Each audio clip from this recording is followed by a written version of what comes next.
उत्तरी छोटा नागपुर के डीआईजी अंजनी कुमार झा ने एसआईटी की जांच रिपोर्ट के आधार पर बताया कि नाबालिग बच्ची की हत्या तंत्र विद्या के लिए की गई थी। यह मामला नरबली से जुड़ा हुआ है।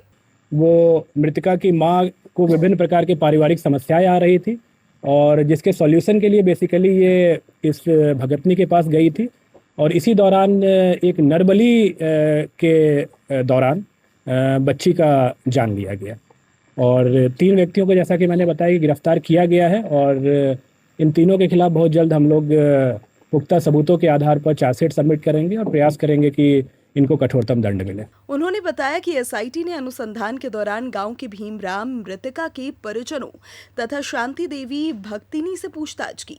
मृतका की मां पिछले 1 वर्ष से अपने बेटे के स्वास्थ्य को लेकर परेशान थी और भक्तिनी के संपर्क में थी।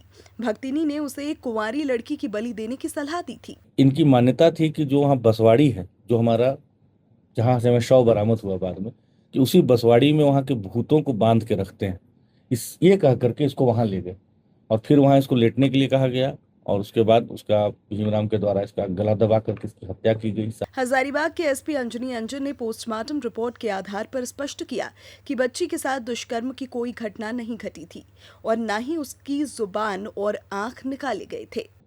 जो उसको कॉलिंग स्टिक कहते हैं, उसकी मदद से आप सब जानते हैं कि इंसर्शन किया गया ब्रूटली और उसका सर फोड़ करके उसका खून लिया गया।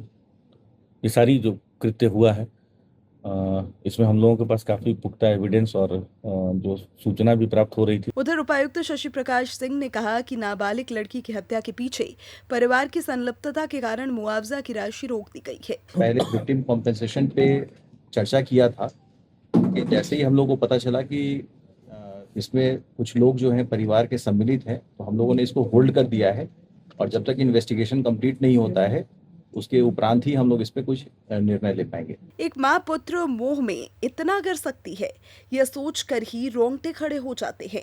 इस घटना से पूरा समाज स्तब्ध है और हर कोई इसकी भर्त्सना कर रहे हैं। जो भी हो, अंधविश्वास के कारण एक नाबालिग की जान चली गई। हजारीबाग से गौरव प्रकाश की रिपोर्ट।